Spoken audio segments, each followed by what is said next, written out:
I'm Emily. And I'm Nathan. And welcome to the Access the Magic podcast.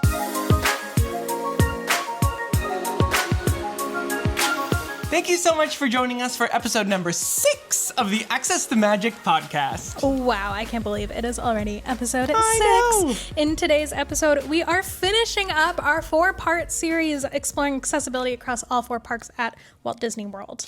So, we've done Disney's Hollywood Studios. We've done Epcot. We've done A Magic Kingdom. We've done Magic Kingdom. So what does that leave us with? It leaves us with Animal Kingdom. the Animal Kingdom of Disney. Woo, woo, woo, woo. So, of course, as we have done in every episode so far, we're going to break down every single attraction, every dining experience, and every shop to help you navigate the park and access the magic in a way that works for you. See what we did there? Okay, but you know how we go here on the Access the Magic podcast. If you're new, every welcome. single episode out. But we start off with our Disnews. Disney news. So, what's on the docket today, Emily? Wow. We have our first look at Rock and Roller Coaster starring the Muppets pre-show. Okay. So, I don't know if you've seen these clips. I honestly haven't because I really don't want to see the spoilers. That's the thing. I saw a couple on social media and I was like, no, I don't want to see. So I scrolled away really quick. But Disney Parks has released a preview video of the new scooter animatronic and the electric mayhem for the upcoming reopening of Rock and Roller Coaster at Disney's Hollywood Studios.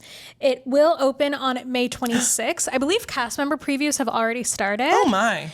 And then they do have annual pass holder previews, but I don't know all of the details for that. I don't know if they've announced it yet. Check your My Disney Experience app. Check the My Disney Experience app.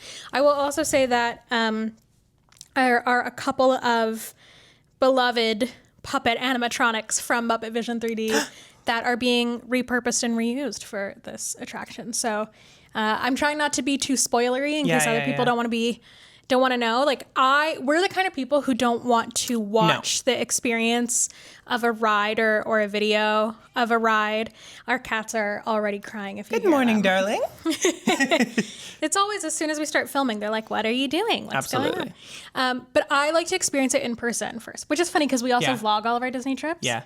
But we watch a lot of Disney vlogs, but if we're watching Disney vlogs of a park we haven't gone to, like before we went to Disneyland Paris, I would watch those vlogs, but I was like, I skipped through anything that felt like too much of a spoiler because I wanted to be able to experience it in person. I will skip any of these parts of any vlogs we watch. Yeah. Of Rock and Roller Coaster. Yeah. I also saw it. This is a spoiler, but I have seen it, so I guess I'm going to talk about it. Is that there is a prop in the pre-show from the Aerosmith Rock and Roller Coaster G-Force Records. Is it a lava lamp? It could be. Do you know what it is? No. Oh, I just feel like there was something about the lava lamp. I don't know, or maybe I'm making that up. Maybe I just saw the lava lamp and was like, cool. Yeah, maybe. I don't know. I don't know, but I saw that there is some nods, so I love that. Disney is famous for doing that, where they will have nods to former versions of rides throughout the new updated version, or sometimes reused elsewhere. So I know that there are things that were part of the Great Movie Ride that you can now find in different things throughout Hollywood Studios. Yeah. So that's super fun. But speaking of a Rock and Roller Coaster starring the Muppets, they announced that the former KRNR, the Rock Station food kiosk in the courtyard, is now going to be called FØØD. I don't know. It has what is it going to be called?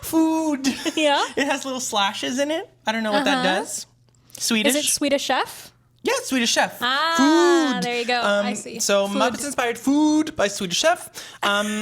And they announced the menu, which looks kind of funky. So there are a couple of things that I wanted to talk about that are like feature items. One is waka. But no meatballs. No meatballs. What a crime. Yeah, they do have waka walking nachos. That's a really fun one to say.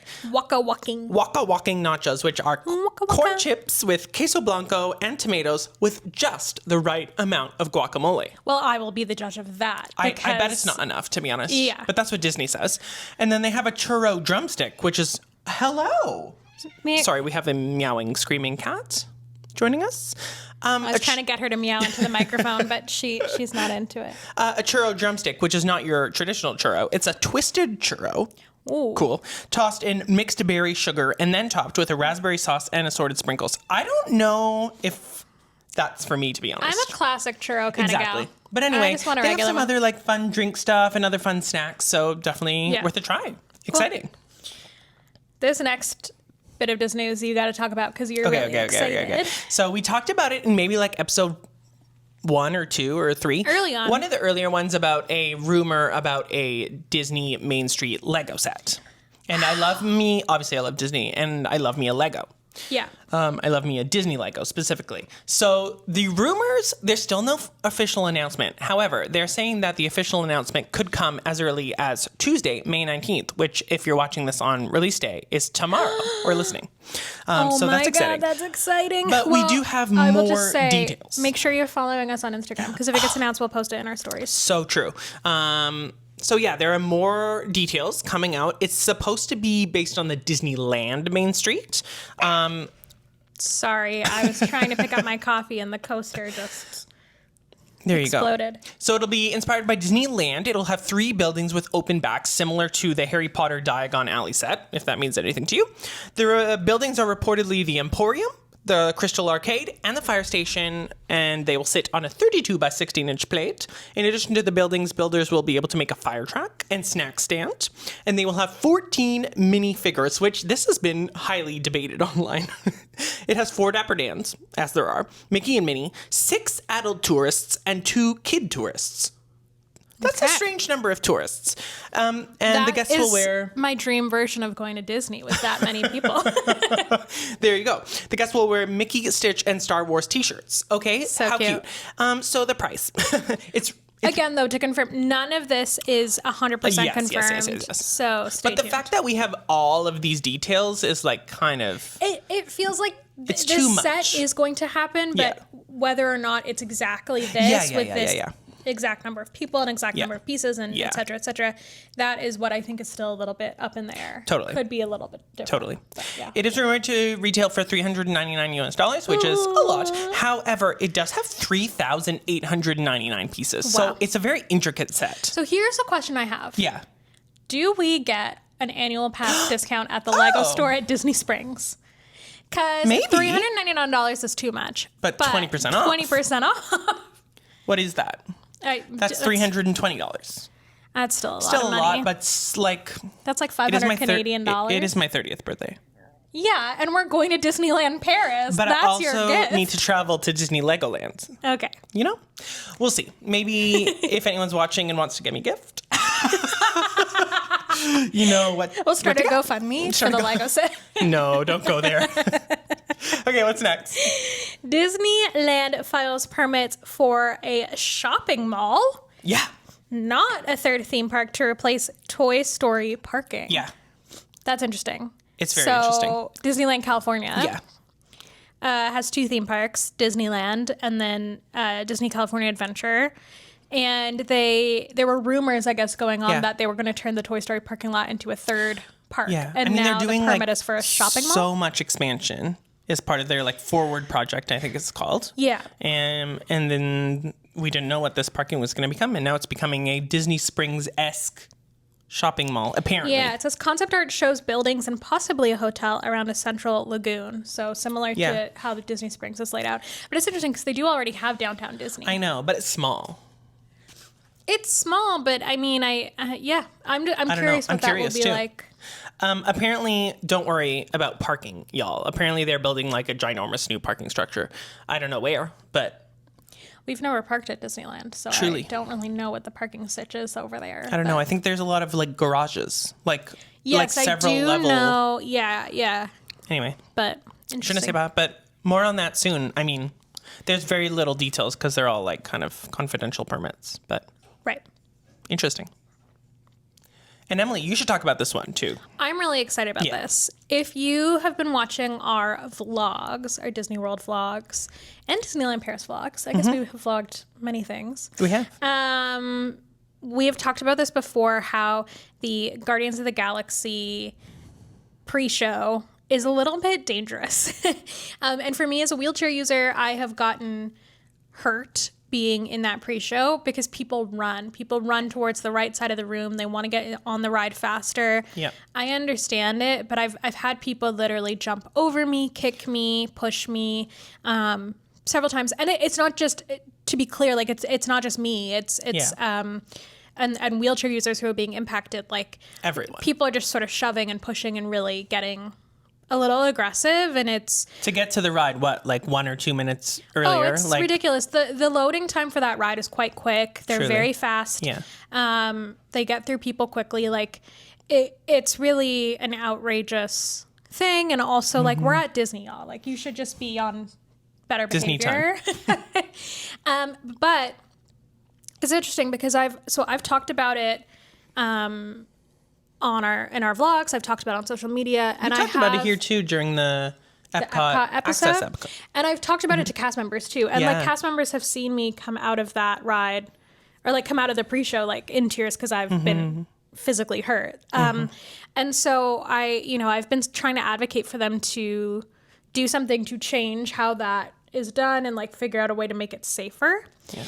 And they have introduced a new crowd control procedure. Now, we haven't seen this in person, and so I don't know exactly how it's working and how successful it is, but essentially now once you have been transported onto the Nova ship as part of the pre-show, you were separated into 3 groups, and the cast members will sort of tell you when to go, and they load you specifically. So there's stanchions after the pre-show doors.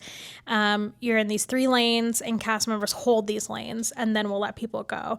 And they release a lane one by one, starting with the group sort of furthest from the hallway, and then I guess moving down. But so they are prohibiting people from being able to just go. You are now held by a cast member, which I think is smart and needed. Yeah. However, that is actually not where I often get hit.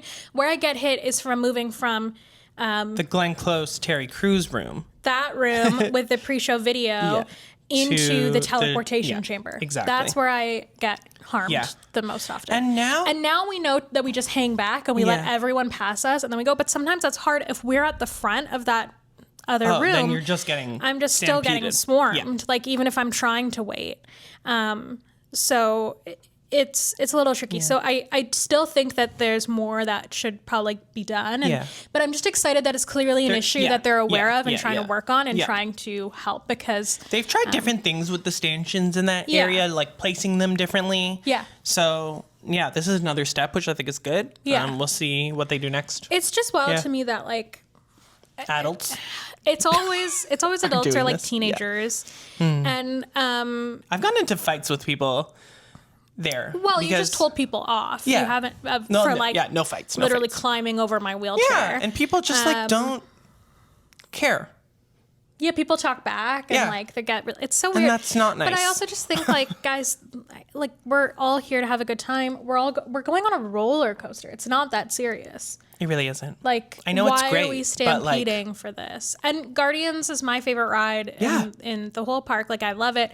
But I would never push someone or hurt someone to get on that ride faster. Like, that's the most wild behavior, I think. We don't support that, y'all.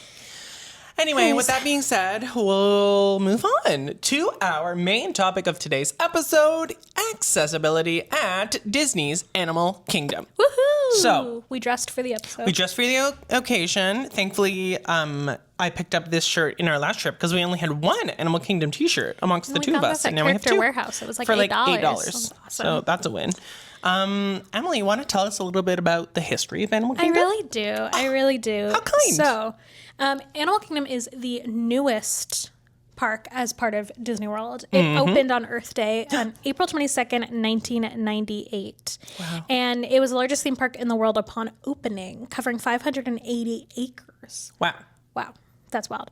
I will also say, this isn't listed here, but this park was really the sort of brainchild of Joe Rohde, who is a really amazing Disney Imagineer who then went on to create Pandora within Animal Kingdom. Also was responsible for the Guardians of the Galaxy Mission Breakout.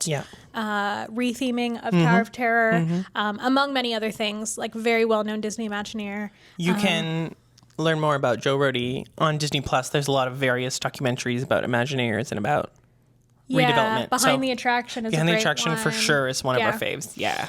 So the park is dedicated and themed around natural environment and animal conservation, a philosophy once pioneered by Walt Disney. And interestingly enough, so Walt Disney always had this idea.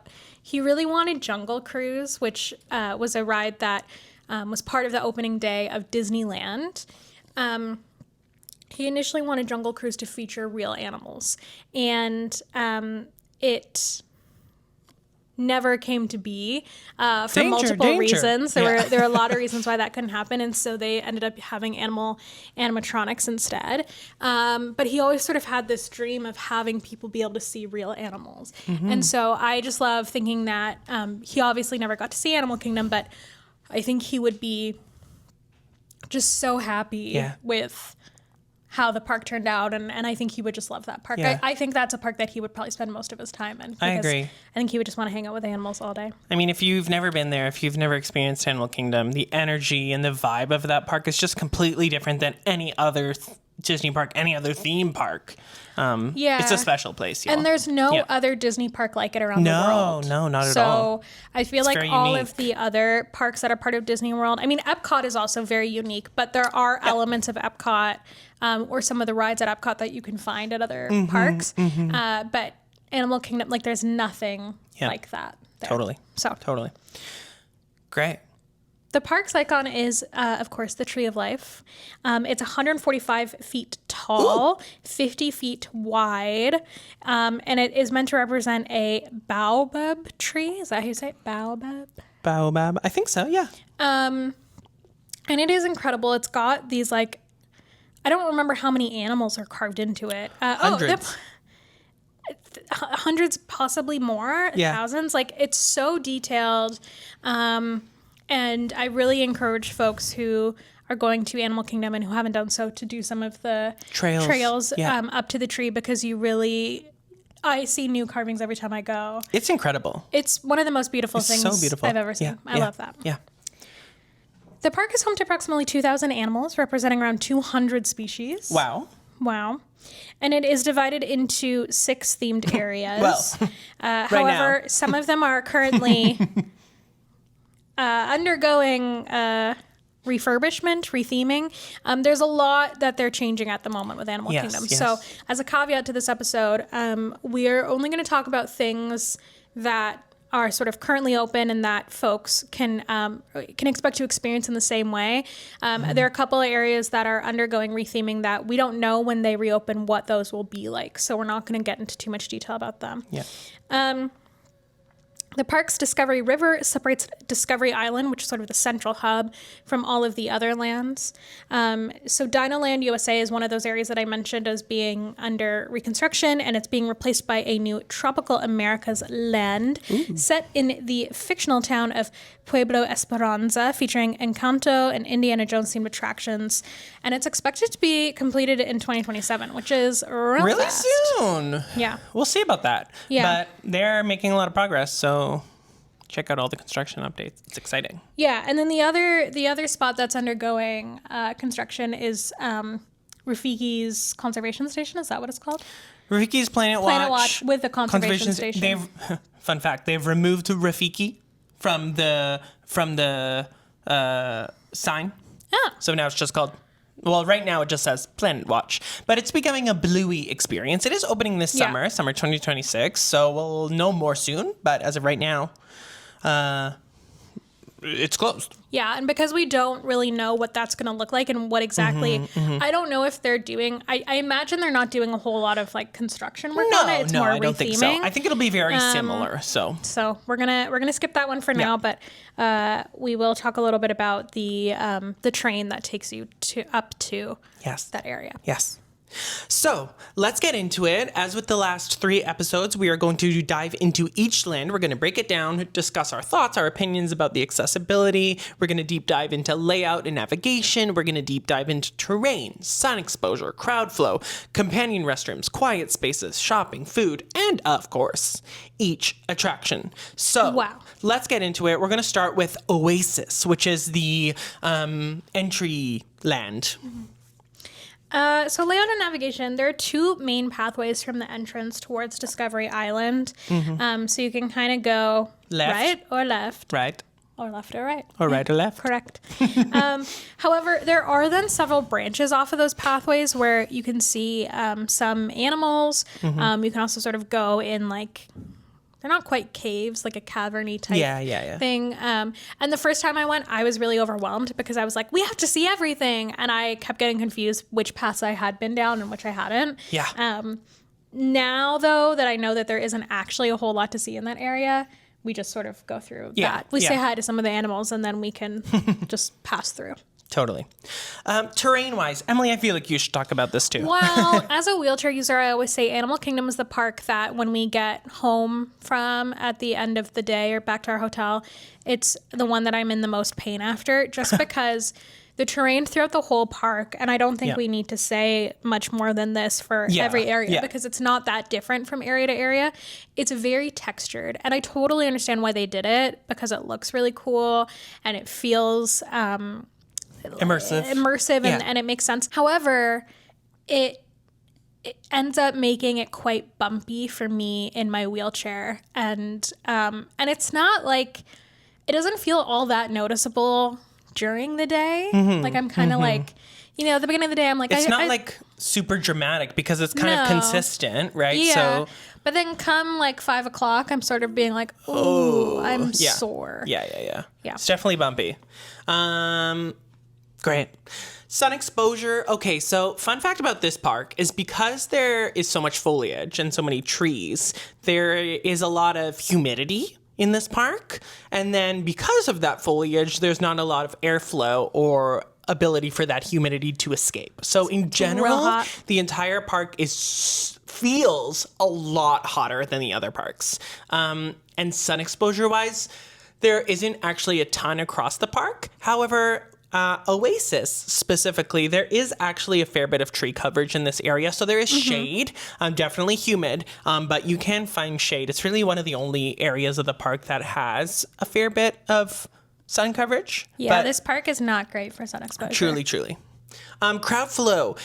This area gets busy at rope drop, of course, as it's kind of like the flow through. But otherwise, it's not too bad. I mean, people are just kind of passing through. There's not a lot to do or see here. So yeah. We have no companion restrooms and no real quiet spaces, but we do have wheelchair, ECV, and stroller renters available here next to Garden Gate Gifts near the main entrance. So that is on the right-hand side. Yes. When you come in. And we also have guest relations here immediately after you enter the park on your left. And this is where you would pick up your braille guides, your portable tactile maps, your audio description, assisted listening, or handheld captioning devices, which are all available with a $25 refundable deposit. And there is a stationary braille map available in the guest relations lobby. Amazing.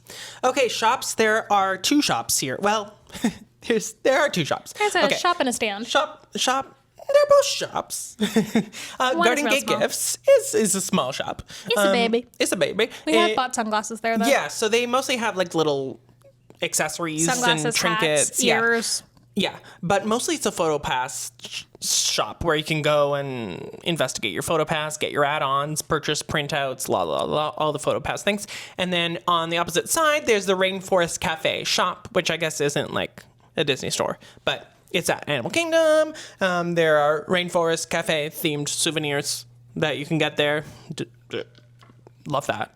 Tell us about the Rainforest Cafe. Okay, yeah. That's the only restaurant in this area, or food option. It's a Rainforest Cafe at Animal Kingdom. That's so strange. So fun. Rainforest Cafe is a popular restaurant chain where you are immersed in a tropical rainforest. I was obsessed with Rainforest Cafe when I was a child. Yeah. I mean, autism. It's pretty cool, honestly. I still, as an adult, would love to go. We've gone. Many years. Several years ago. There's also a Rainforest Cafe at Disney Springs. Yeah. With a big volcano. Yeah. And fire. But I would still, like, man. But don't you think it's very overwhelming? That's the funny thing that, like, as an autistic person, I love it so much because sensory-wise, it's so busy. Like, there's just so much going on. And there's, storms and sounds and had lightning. a fascination with elephants when I was little. I still kind of have a fascination with elephants. They're so cool. And so when we would go when I was little, we would always ask to be sat by the elephants. Okay. And I was just enamored. I was like, this is the greatest day of my life. I'm getting to eat dinner with elephants. Yeah. Like nothing could possibly be better. It's a cool restaurant. If you haven't been, it's worth a visit, honestly. The menu is very, very large and very varied. You can pretty much, like, think Cheesecake Factory menu. It's like pages and pages. That's overwhelming. Maybe not quite that big, but it's big. It can feed everyone, which is great. They don't have a specific allergy-friendly menu, but they have special, I love this, special diets-trained cast members. So they will come, you can let them know when you arrive that you would like to speak with someone, and then they'll come to your table and help you choose options or modify menu options so that it suits whatever your dietary needs are, which I love. That's so cool. Yeah. And to finish off Oasis, there are no attractions in this land other than animals. Some animals to check It's Animal out. Kingdom. We're not going to touch on every single animal. Animals in every Everywhere. single land. There's animals everywhere. So check them out.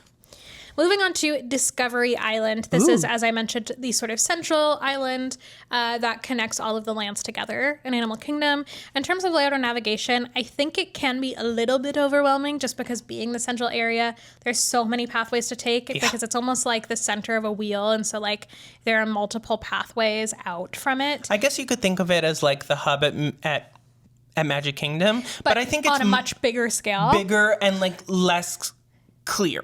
Yeah. Well, and also like the Tree of Life is beautiful, but also like visually makes it hard. And like, because there's so many trees surrounding it, hard to sort of see through to where you're going. Yeah. So you really, you kind of have to know your way around. Yeah. Or follow there's so many signs and maps. pathways also within the Tree of Life. Yeah. Like, as I mentioned, they're really cool to explore because you can see all those beautiful carvings up close, which I think is totally worth it. So beautiful. But it can feel a little bit overwhelming. And also sometimes some pathways are, they use them for character meet and greets and like different things. And so there have been a lot of times when we've gone down a pathway and then been like, oh, we can't go this way. We'll turn around and Yeah. Again, terrain, same as before. I don't think we need to go through terrain with every land unless there's something specific that I can think of. But heavily textured, quite bumpy. Yeah. Sun exposure. There is a little bit of shade, so it's better than some areas of the park, like if you hang out by certain buildings or areas with trees. But for the most part, it is pretty sunny. Very sunny. Crowd flow wise, pretty busy because it's the central hub, especially around the Tree of Life. Everyone wants to take a look. Everyone wants to grab a photo. So that like main where the Tree of Life is with the two main shops that we're about to touch on, that area gets pretty crowded and kind of stays consistently busy throughout the day. We have two companion restrooms in this area. One is at FØØD, which is behind Creature Comforts, which is the Starbucks location. It's on the pathway up to Africa. Again, with most FØØD locations, the companion restrooms are not the best. You have to go in, you have to sign in. Those washrooms typically, or restrooms, pardon me. It's American versus Canadian language. These restrooms are typically smaller in the FØØD locations, but they're an option. The other one that is a great option is across from Flame Tree Barbecue, which is on the pathway towards former Dinoland USA. It's a good washroom. There you go. We do have a service animal relief area near First Aid. Love. And there are sort of quiet spaces throughout this area. I think there are a lot, again, as I mentioned on those pathways around the Tree of Life, there are a lot. There are also some that we have found near the Starbucks. Oh, that's true. Where we can sort of sit on a ledge. There are a lot of areas. The thing that I think this park struggles with a little bit when it comes to quiet areas is quiet areas that have seating and shade available. And to me, when I'm trying to find a quiet area, that feels essential as part of it because that is part of like the sensory experience of it feeling overwhelming. So there are areas that like Disney officially will say is part of their quiet area and their sensory guides that they have available. And I don't necessarily agree with them because the sun exposure is bad and there's nowhere to sit. Well, this park is interesting in their sensory guides, Disney's official sensory guides, because a lot of them just say locations throughout, which is kind of like overwhelming in itself to me because I'm like, well, what do you mean? Where do I go? I wish it was a bit more specific, but and I just think throughout the park there just aren't a lot of seating options. There's available. one specific really good one we'll talk about in Africa, but other than that, or maybe it's in Asia, it's in between. Anyway, we'll get there. Let us discuss shopping in Discovery Island. There are 2 main stores for all of the Disney merch. Think Emporium for Animal Kingdom. Think Creations for Animal Kingdom. And they're on the either side of the Tree of Life. So one of them is Island Mercantile, which is on the left if you're facing the Tree of Life. I will just note these stores at Animal Kingdom tend to have like a lot of merch that might be sold out at other shops. This is true. So if you're looking for if you're looking for things that you might not find at Creations or Emporium or whatever, it might be here. They tend to have better stock. Yeah. And also, like, randomly we'll get, like, some of those items that tend to go viral. Yeah. They'll just restock at Animal Kingdom randomly. Usually at Discovery Trading Company, which is on the opposite side. But let's talk about Island Mercantile. You tell us. Well, the ground, like, the floor is just the worst. It's so bad. You wouldn't notice if you were not... If you're a walker. If you don't have wheels. It just... There are these, like, pathways throughout or... They've just put these like lines throughout the floor sort of randomly that are these stones that are like a good inch tall, which is so impossible for my wheelchair to get through. Mm-hmm. I mean, we can kind of force it, but it hurts a lot. Wow, our cat is really upset about this situation. She's having a time. So I hate going in this store. Yeah.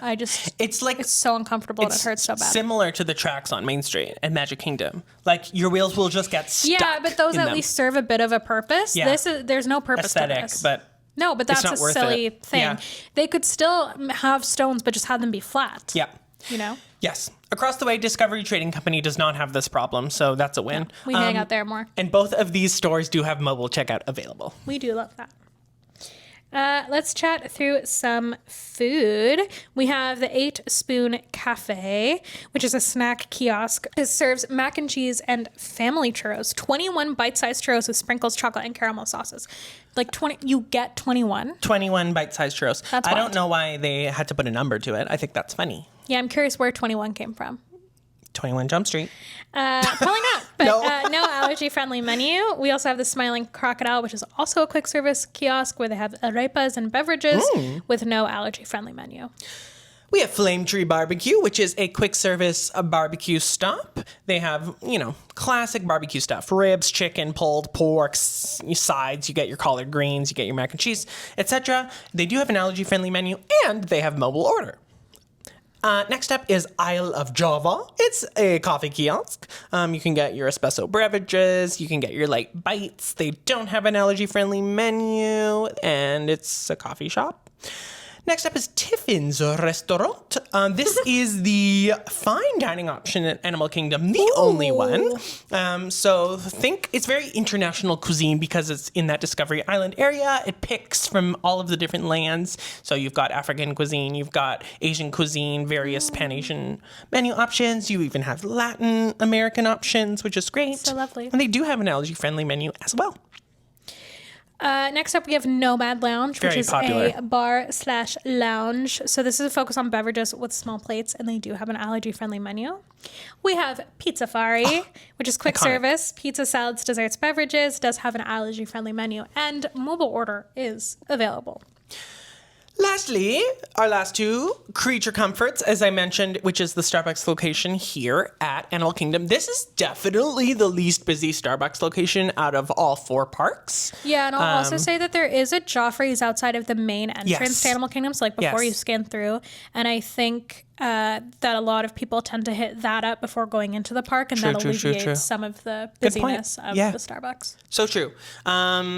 So I like this Starbucks, this Creature Comforts. They also have Mickey-shaped cinnamon roll. Actually, I think more than that Starbucks has it, but for some reason we always get it at that one. I don't know why we get it there. They definitely have it at Magic Kingdom as well, but I don't know. But we anyway, they have it there.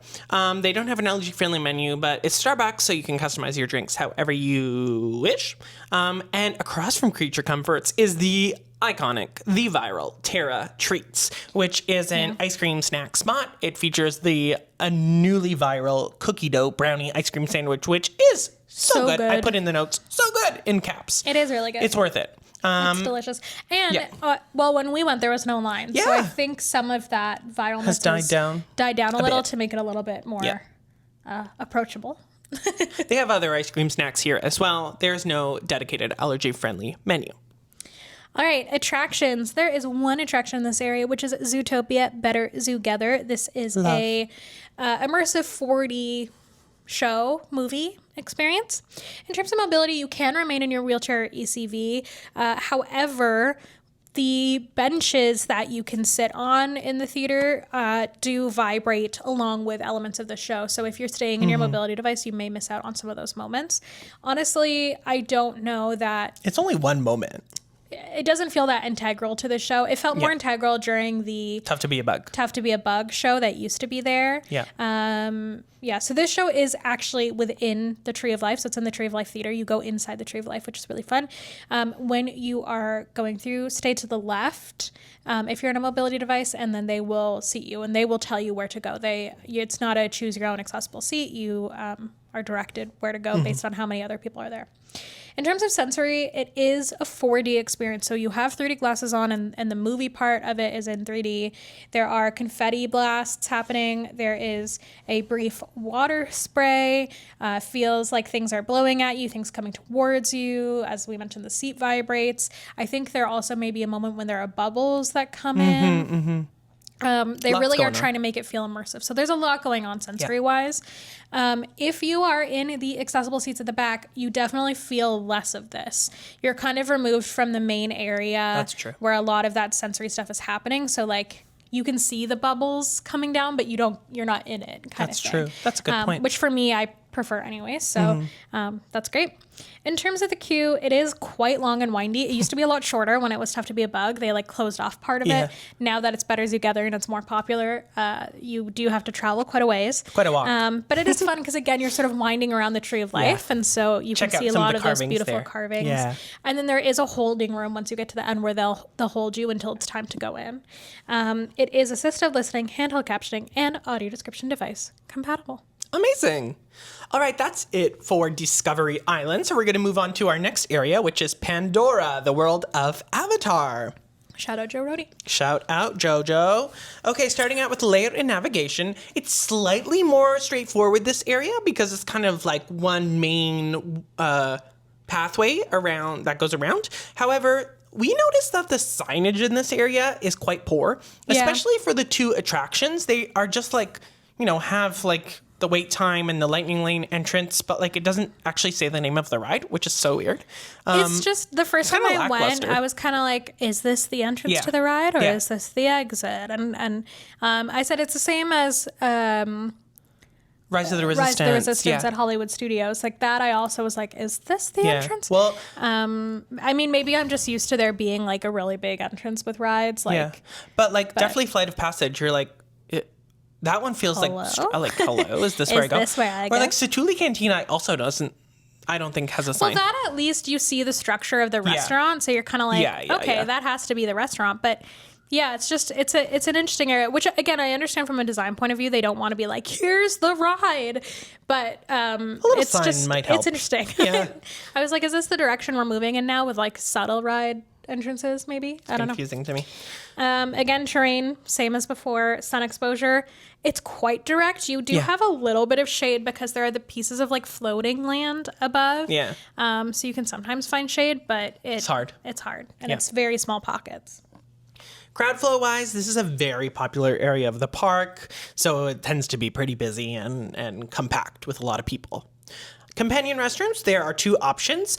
One is near the entrance to Pandora, if you're coming from Discovery Island, on the left-hand side. And then there are another set of companion restrooms next to Satuli Canteen. Both are great options. We've used both. And both are great. Lovely.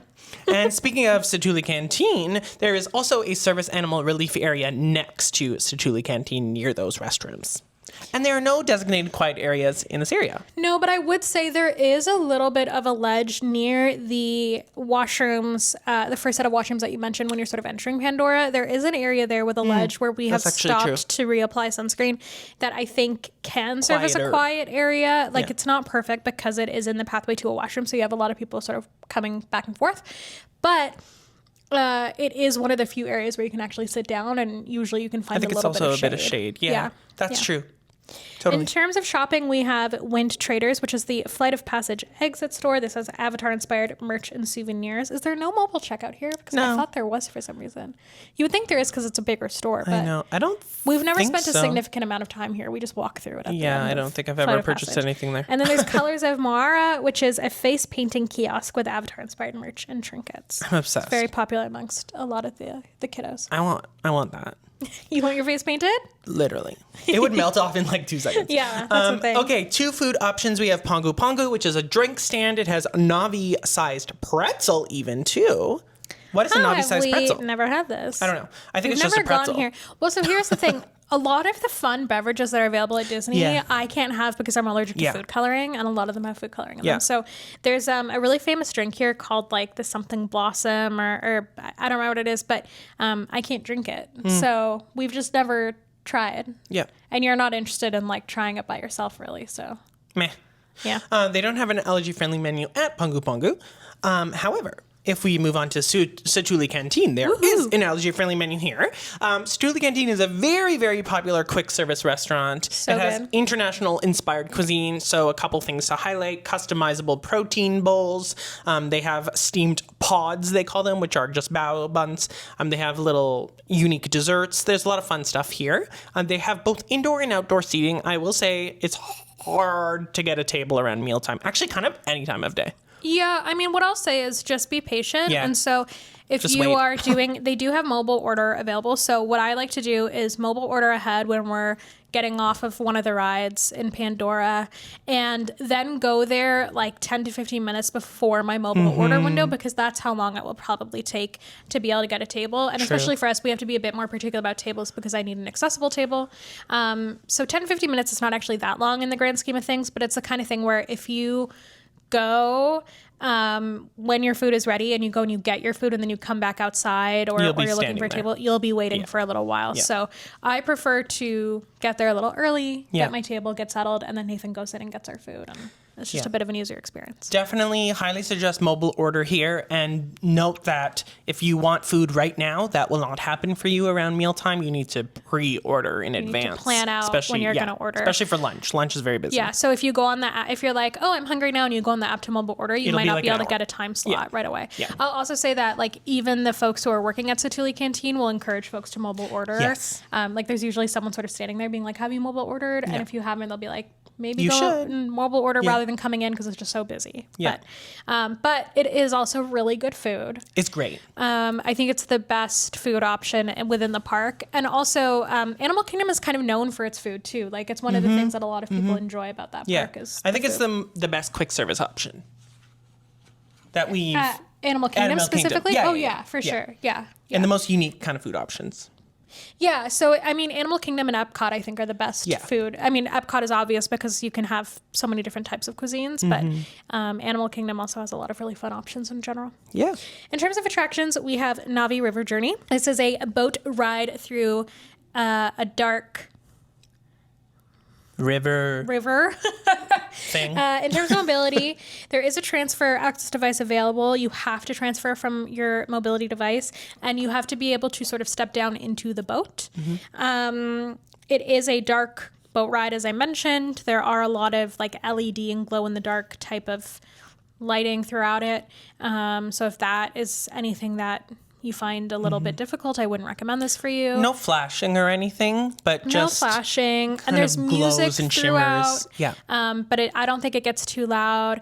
It is a bit of a repetitive bit of music, but like It's no Small World. No, and I think sensory wise it's quite mild, like from my personal experience. But again, if you find anything with dark or like glow in the dark elements a little bit overwhelming, then it wouldn't be great for you. In terms of the queue, it is mostly outdoors, but it is covered, so you're at least protected from the sun, and the loading area is quite spacious. So for me, when I'm in my wheelchair, I have a lot of space to get out and walk over to the ride, which is really nice. And it is handheld captioning audio description device compatible, but not assisted listening device compatible. Interesting. Avatar Flight of Passage is the other attraction in this area. Okay, mobility. We have a lot to say here. So there is a transfer practice vehicle as well as a transfer access device available. You must transfer from a standard wheelchair from your ECV to access the queue, and then you have to transfer onto the ride vehicle itself. The ride vehicle is quite restrictive. It has both leg restraints and back pad. Just a warning that sometimes the back pad, they'll let you know when the restraints are coming on.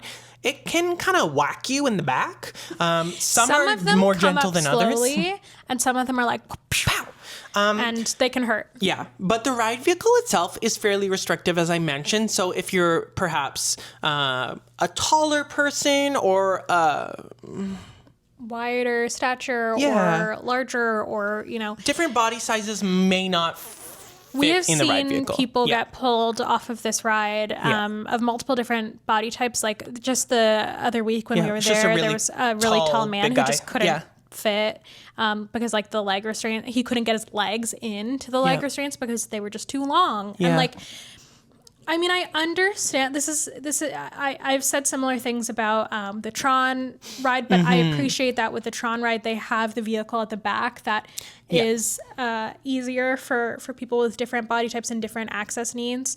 I don't really know why they didn't do that for this one. Yeah, I agree. I think they easily could have made a couple of the ride vehicles more like a chair.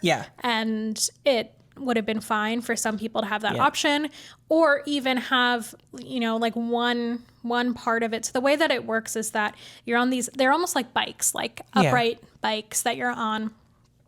And they're on this bit of the floor, and the floor is sort of split into two. So the bit of the floor that has these bikes on it moves, and that's what gives you the element of moving. And so part of me also was like, you could have had one little section on one side have a seat that doesn't move, or even a section where someone could roll their wheelchair up and just have the screen and not do the moving part. Like there are definitely ways that they could have made this experience more accessible, and I feel really disappointed that they didn't do that. Especially because it's a newer attraction. Exactly. Right? And again, I understand the want of it being, the whole thing is that you're on, the back you're of supposed a to feel like you're on a banshee, and there are moments when you're on the bike, you can feel like the banshee breathing because they have these like, sort of, they're almost like, what's it called when you crash a car? Airbag, thank you. Oh, yeah. They're almost like airbags. Yeah, that like sort of expand and contract. And they're like inflating and deflating to make it feel like there's a creature breathing. It is interesting. Which is really cool. And like, so I appreciate that, but I also just think that there are a lot of people who can't enjoy this experience. And so like, if you're not under a certain height or like within a certain size or have a certain range of mobility, you can't enjoy this ride. And I just think it's a shame because ultimately it's a screen. Yeah. Like, literally. So anyone should be able to enjoy that. I agree. I agree. So I think that they could have found ways to make it more adaptive. And it will be interesting because they're now planning to build a Pandora at Disney California Adventure, and I wonder if they're going to be bringing this ride there. And if they do, I really hope that they consider some of these things over there. That's a good point. And make those changes because, I mean, it's 2026. Like, we should be thinking through this a little bit more carefully. And if you can do it for a ride like Tron, which is a freaking roller coaster that goes so fast, how can you not do it for a ride that is basically a movie? Mic drop. Mic drop. Okay. Sensory-wise, there's also a lot going on here. To note, this ride has a smell. Not a bad smell. It's like, it's just scented the way that like Soarin' is scented. Exact. Soarin' or Pirates, think that kind of vibe. It has a smell. You wear 3D glasses, goggles. I will say the 3D is like not great on this ride. It's not super clear. They just need to get rid of the 3D. It would be so much better without it. Yep. Other than things to note, the whole screen in front of you does flash at a certain point. And there's also a little screen on the bike or Banshee that you're seated on that not only flashes as well, but also blows air at you, which is quite unpleasant. I hate it. I literally have to put my hands over it and be like, no. As Emily mentioned, the ride seat expands and contracts like the Banshee is breathing. It also has simulated sudden drops as you're kind of flying around the Pandora. Cool. The queue is mostly indoors. I will say the air conditioning is always really hot, really I shouldn't say hot. It's really strong in this building. For some reason, that's something I remember. The juxtaposition of the heat of Animal Kingdom and then going into that cold building. It's like I'm always like, oh my God, I'm shivering cold. now. Yeah. This ride is assistive listening and audio description device compatible. They also have captioning on the pre-show videos. Yeah. Oh, one other thing that I just want to mention. One of the pre-show elements to this, you go into this like loading room, and for whatever reason, they always load the wheelchairs in first, which makes sense in theory, except that then you have to turn around and there's a screen at the other side of the room, and then they load all these other people in after you who are then standing in front of you, so you can't see the screen.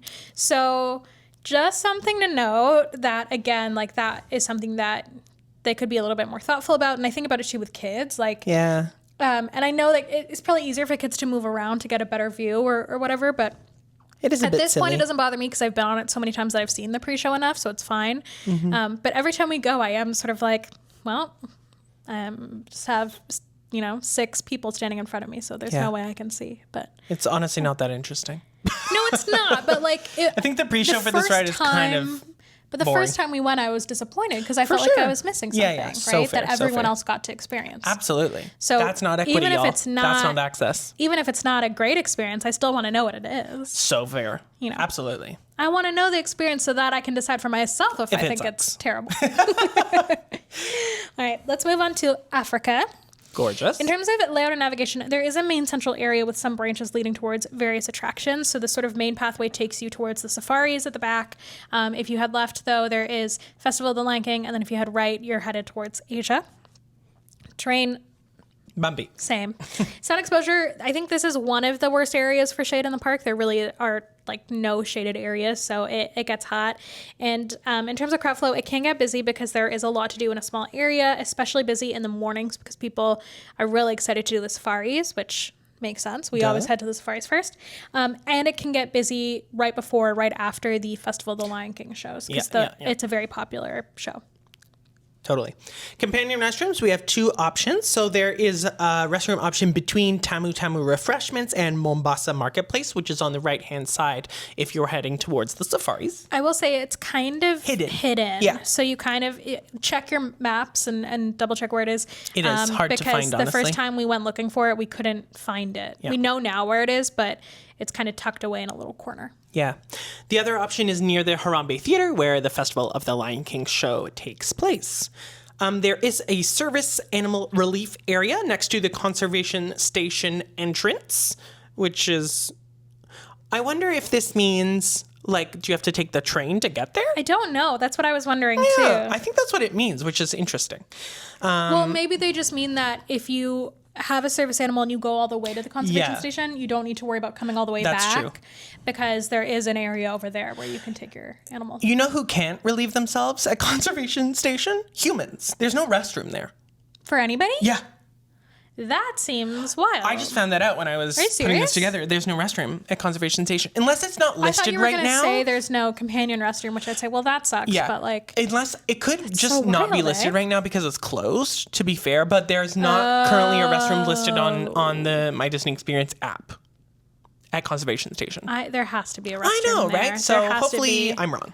Yeah. Because I know that there are hand washing stations for the petting zoo. There is. But there has to be a restroom there. Has to be, right? And it's just not listed right now because it's closed. Yeah, okay. We'll check back when it reopens because that would be silly.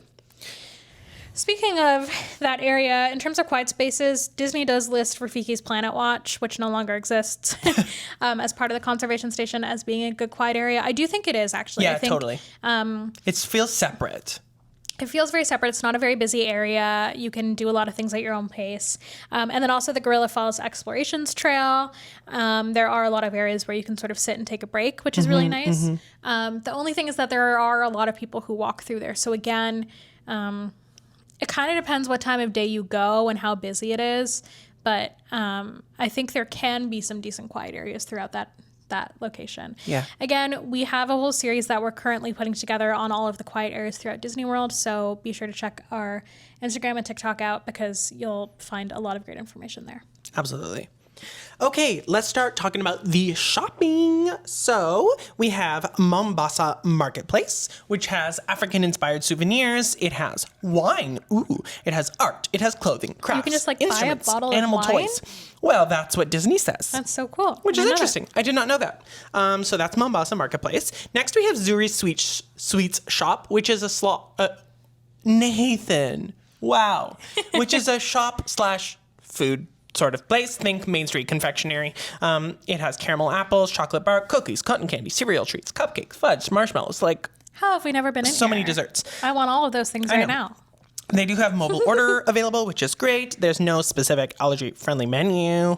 Back to more traditional shops. We have the Africa Hub Cart, which is a pin kiosk. It's got a lot of great pins, actually. It has a lot of great pins and other little, small souvenir accessory type items. We then have the Kilimanjaro Safari's cart, which is a safari-inspired merch cart with pins plus. Plush. Oh, Nathan wrote plus, and I was like, pins plus. Pins, stuffies. plushies, apparel, accessories, snacks. And this is right outside of Kilimanjaro Safaris when you exit. Mm-hmm. We have Maria's souvenirs. I don't know how to say that. Mariyaa. Maria's souvenirs. Kiosk near the Festival of the Lion King. Is that a Lion King character that I am forgetting? I had the same thought process when I was putting this on this. So this is all script. Lion King themed merch. Is that why you made me say it? You're like, she can take it. No, I would have done the same thing. And then we have Zawani Traders, which is animal merch. So there are a lot of wildlife plushies available, super cute. T-shirts, hats, sunglasses, collectible ostrich eggs. If you know, you know. I want one. And it's cute because I one of the things that I really like about Animal Kingdom is that they have a lot of merch that is more just themed to the like continents that each land is inspired by, rather than it being Disney specific. So you can get a little tiger plushie in Asia, but you can also get there's like even like shirts clothing. and clothing. Yeah, exactly. That doesn't say Disney on it, but is still like inspired by those areas. So totally. it's cool. Okay, let's talk about food. There are quite a few options here. There's Dawa Bar, which is a bar attached to Tusker House Restaurant, which we'll talk about in a second. It's alcohol-only bar. There's no allergy-friendly menu. Let's talk about Tusker House. I always call it Tucker House. It's Tusker House Restaurant. It's character dining. Like an elephant tusk? Oh. I don't know if that's what that's supposed to be, but maybe, probably. Could be. Anyway, it's character dining. So you have Donald so Duck is the feature bro, but you also have Mickey, Daisy, and Goofy in safari-themed outfits. They look so cute. It's so cute. They have African-inspired buffet. Reservations are highly, highly recommended, as with all character dining options. And they do have an allergen guide available, which instead of an allergy-friendly menu. So... We have Kusafiri Coffee Shop and Bakery, which has pastries for breakfast and rice bowls for lunch. It is not open for dinner. Oh, no. It has cold brew, coffee, soft drinks, beer available, and no allergy-friendly menu. We have Tamu Tamu Refreshments, which has a Dole Whip. Dole Whip! One of two Dole Whip options in this park. What's the other one? Well, it's in Asia. We'll get there. I didn't know there was one in Asia. Literally me neither. Wow, So we always go to Tamu Tamu. we always go to Tamu Tamu. We'll get to Asia. Never mind. I won't tell my story. Yeah. Well, you can tell it when we get to Asia. Okay. How about that? Okay. No allergy-friendly menu. We have Harambe Fruit Market, which has fruit. Shockingly. Whoa. There are other snacks like pretzels, hot dogs, corn on the cob, and churros. No allergy-friendly menu. And then finally, Harambe Market, not to be confused with Harambe Fruit Market. Two separate things. Quick service with theme park classics, burgers, chicken strips, some unique African-inspired menu items. There is an allergy-friendly menu, and they do, in fact, have mobile order. I love that for them. Yeah. Okay, attractions. We have the Festival of the Lion King, which is a Live performance. Show. Kind of in the round. Musical-ish thing. Yeah, there's live singing. In the round, yes, as Emily mentioned. So you're seated around and the stage is in the middle. Mobility-wise, you may remain in your mobility device. There is limited accessible seating, and it's all in the front row as they're kind of like the seats are on risers. Like bleachers. Almost. Yeah, bleachers. Yeah, so you're right on the front row on the stage level. So you are very immersed, very right in that show. And as I said, it's quite limited, so you definitely need to get there early to access accessible seating. You can't get there 5 to 10 minutes before the show. Sensory-wise, it is a live show. As I mentioned, the music is quite loud. It's very immersive. You have characters and performers and floats coming in from all 4 sides of the theater. You also have a fire dancer. You have circus performers, people doing acrobatic tricks. So aerialists. Yeah. Lots going on. There's a lot. Yeah. It is a really great show.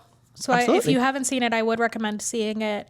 But I will say we were lucky enough to then go see the Lion King show at Disneyland Paris. And man, that's got Festival of the Lion King beat by far. Which is shocking because Festival of the Lion King is so good. But it's really good. I think it's one of the best shows. Disneyland Paris, I think it underperforms versus Disney World in almost every single category except the live entertainment. It is incredible. In terms of the queue for Festival of the Lion King, it is outdoors, but it's mostly covered. It is assistive listening, handheld captioning, and audio description device compatible. We love.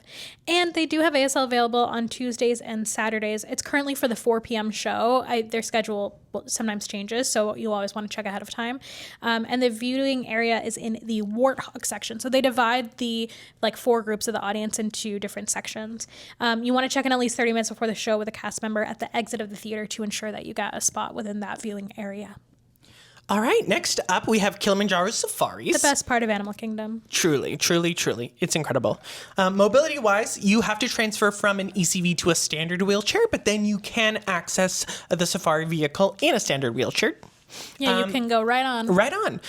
If you are in a no mobility device, you are taken to a separate loading area to get on the ride, which is great. One thing to note is once you are on the safari vehicle itself, it's very bumpy. You are going through the savannah. You are going across these bridges. It's very bumpy. So just keep that in mind. Mm-hmm. Sensory-wise, you're outdoors. There are live animals all around you. There is also a safari guide who is talking you through the entire experience, which is great, but keep that in mind. But you can really enjoy it in the way that suits you best. So you can kind of I often kind of tune out the safari guide a bit because I've heard a lot of it before. So I'm just looking at the animals. You can kind of just take a seat. It's a different experience every time you do it because it's live animals. Absolutely. So you never know what you're going to get. Yeah. The animals are always interacting slightly differently. Absolutely. So that's really fun that you never really know what you're going to experience. And it's True. different. There have been times when we've done the safari multiple times in the same day because it is different each time. Yep. I will say, as we mentioned, it's very popular in the mornings. That is because animals seem to tend to hide when it gets very hot in the middle of the day. So either the mornings or the afternoons are when you're going to see the most activity from the animals, but it's also when the queue is going to be the longest. Mm-hmm. Speaking of the queue, it is outdoors, but there are a lot of fans throughout the queue, which is really nice. So you're not feeling like you're in direct. I think it's also covered. It is covered. Yeah, there's the first part of it is trees. Yeah. And then you get into these structures. Yeah, these covered things with a lot of fans. So yeah. And the ride is handheld captioning and audio description device compatible. There is also captioning available on those. There's a little video pre-show thing. Not a pre-show, a video when you're in the queue. We then have Gorilla Falls Exploration Trail, and this is a do-at-your-own pace trail, as the name would suggest. With gorillas. There are gorillas and lots of other animals. Yeah. So you take your time and you sort of experience it how you want to experience it.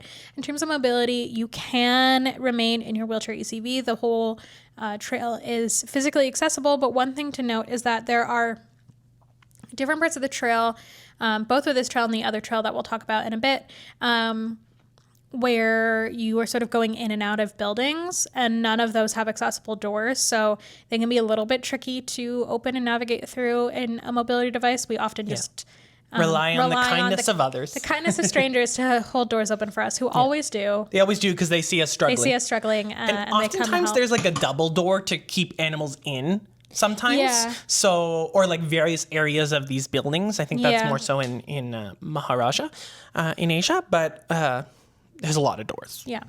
Sensory-wise, there's a lot, so it could be a little bit overwhelming, but what's nice is that you can totally do it at your own pace. You can also leave at any time. So I think it's a really great area for anyone who is worried about sensory things, because you can just Really take your time with it and go how you would like to go. There's no queue. You just go straight through. And then it is audio description device compatible. So I would be really curious to know how that works and how it knows what animals you're looking at. Yeah. I think it's based on location or GPS, which is cool. Anyway, last thing we just want to mention, we've talked about this, but Rafiki's, or formerly Rafiki's Planet Watch Conservation Station Affection Section is temporarily closed. It's making way for a new Bluey experience that is opening this summer 2026. So we're not going to talk about any of the details because we don't know what it will be like. What we will say is that formerly, the train, which was called, I think, the Wildlife Express train, which takes you up to Conservation Station, is mobility device friendly, accessible, so you can stay in your wheelchair or ACV to get on that train directly, which is great.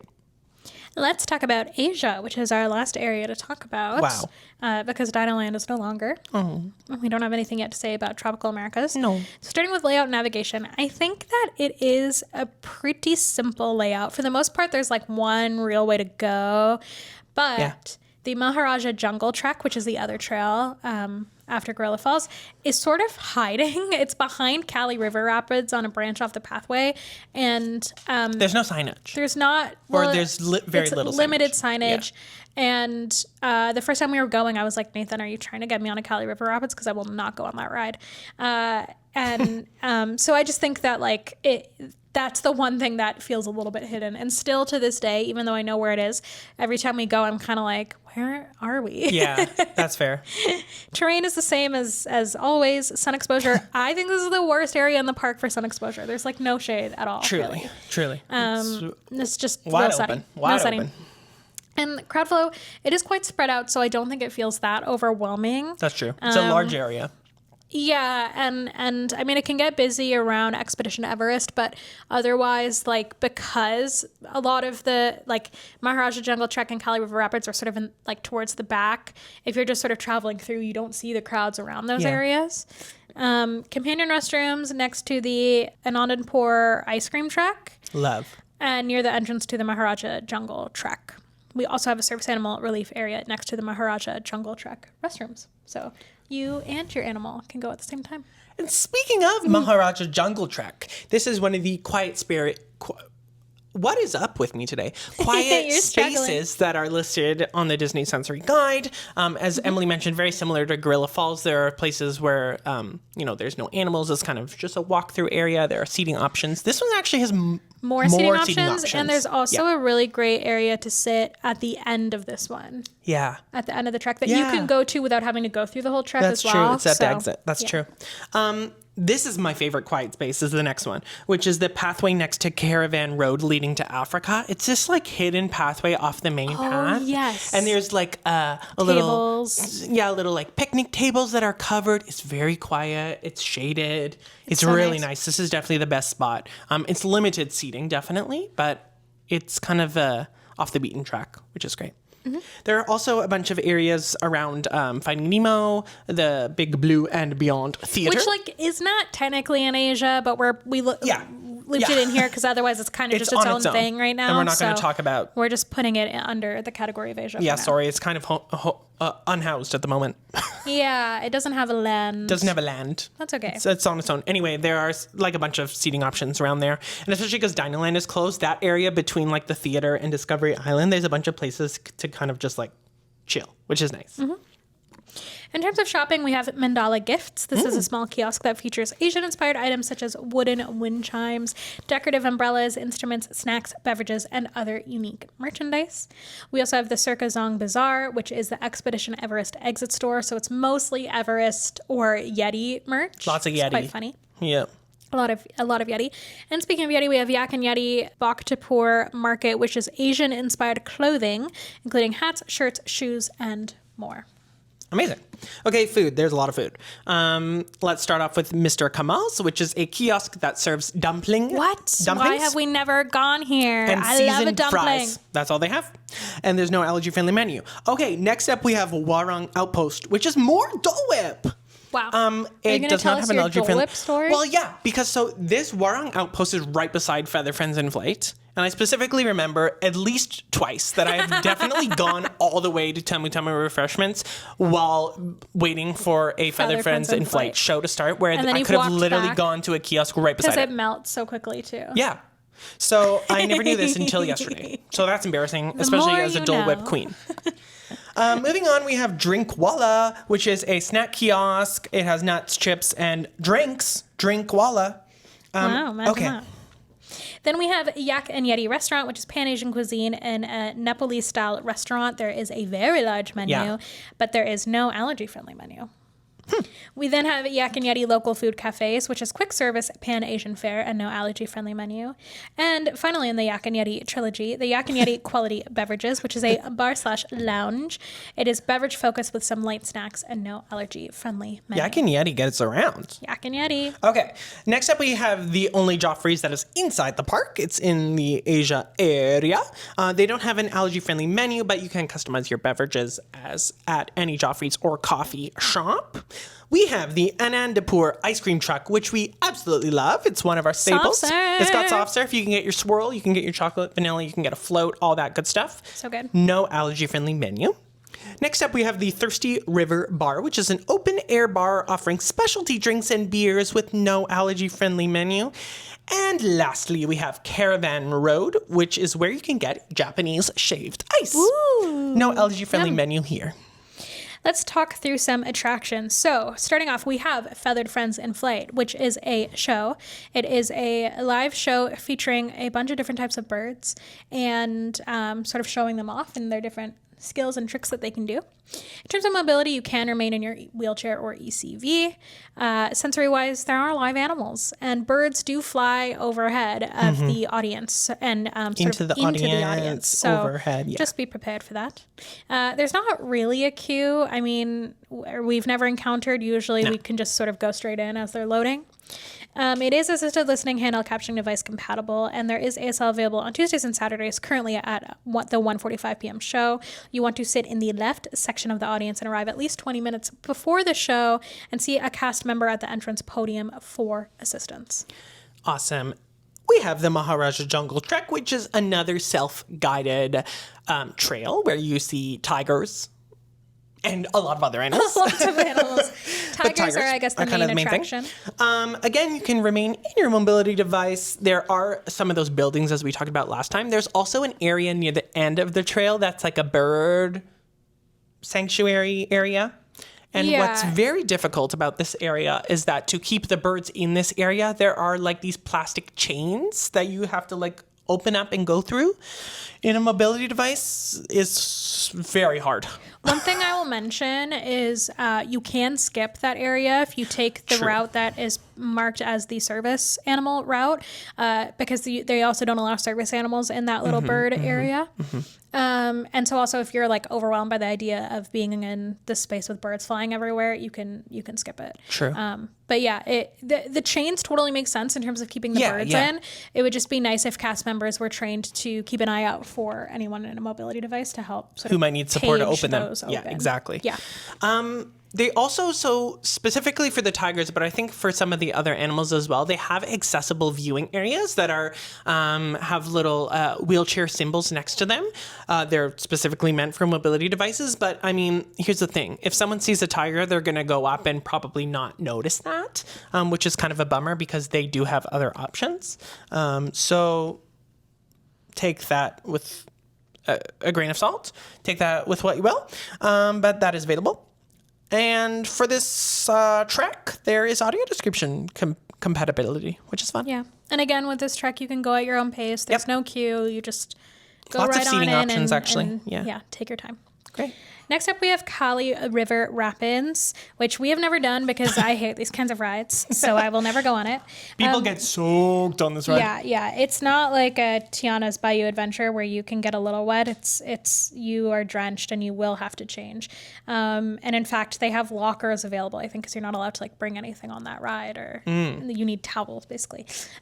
You must transfer from a mobility device. There is a transfer access device available, and it does have a restraint, which is just a lap belt. Sensory, you will get wet. You will get soaked, drenched down to all of the layers that you're wearing. Yeah. And it is bumpy and fast. Unfortunately, we don't really have any information about the queue for this ride because we've never done it. We never will. So hopefully someone else can give you that information because we cannot. All right, next up is Expedition Everest, Legend of the Forbidden Mountain.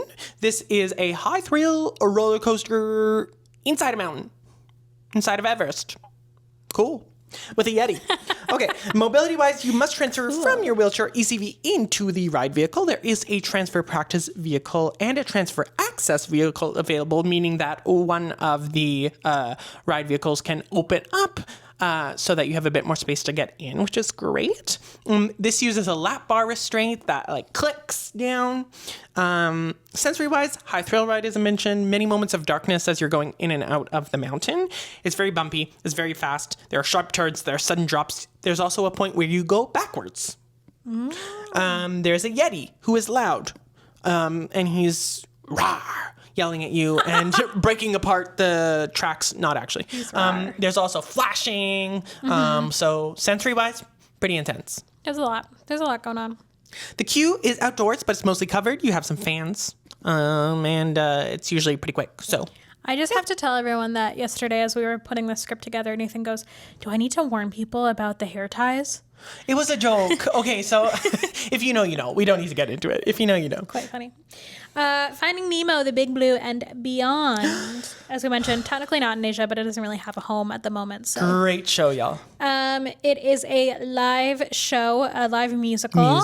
With live singing and dancing and performing and all that good stuff and puppets of a sort of short retelling of Finding Nemo. It's like 30 minutes? Yeah, 25, 30.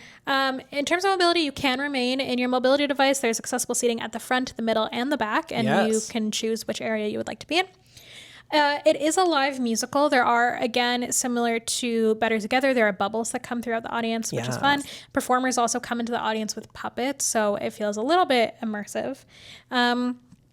In terms of the queue, again, we haven't experienced a sort of traditional queue for this. Usually you're just sort of loaded right in, but mobility devices will be taken through the lightning lane so that it's easier for them to get to the accessible seating, and a cast member will seat you accordingly. It is assistive listening, handheld captioning, and audio description device compatible, and there is ASL available on Tuesdays and Saturdays currently for the 11 a.m. shows, and it is recommended to sit in the right section of the audience, arrive at least 25 minutes before the show, and see a cast member before entering the queue. All right. That's it. That's everything for Animal Kingdom. It's a quick one. It is. So, quick one. This is like over an hour. But yeah. It's okay. You love us. Overall accessibility rating, starting off with mobility. We're going to give it 3 out of 5 Mickeys. Now, here's the thing. There aren't actually all that many attractions at Animal Kingdom in terms of like rides, so it's kind of hard to judge this one because there's only actually one ride, which is the safari, that is fully accessible in terms of like you can go on it in a mobility device, but there are a lot of experiences throughout the park that are accessible to mobility device users. So a lot of paths, a lot of trails, a lot of shows. So when I was trying to judge this, it's hard, but then the terrain is a little bit difficult. So take it with a grain of salt. If you're a big ride person and you use a mobility device, it might not be your favorite park, but I enjoy that I don't have to spend too much time getting in and out of my wheelchair. Yeah. Sensory-wise?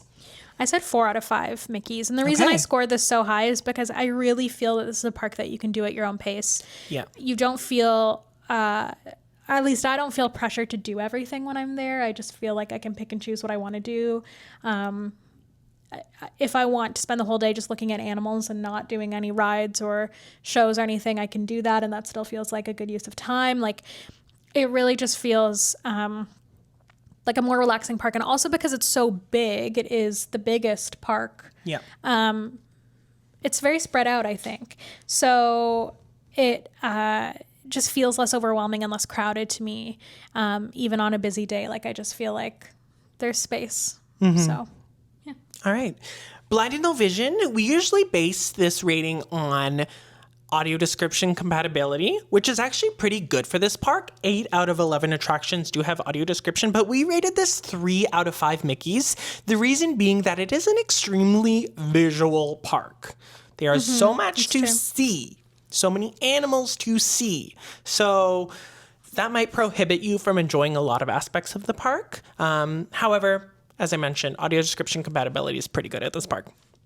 Deaf and hard of hearing, we gave this 4 out of 5 Mickeys, wow, which is our really highest rating for deaf and hard of hearing access out of any of the Disney parks. This one usually gets a low rating. And here, if you do the math again for assistive listening, for captioning, or for ASL interpretation, it is actually pretty low, 15 out of 33. However, as I mentioned with blind and low vision access, because it's such a visual park, there's still so much you can access that is not auditory based, that I think you would have an incredible time at this park. And they do have ASL for all 3 shows. Exactly, which is amazing. Which is great. Yeah. All right, on to our question of the week, which is, what is one accessibility tip that you wish you knew before going to Disney's Animal Kingdom for the first time? Well, I have 2 tips that I don't know.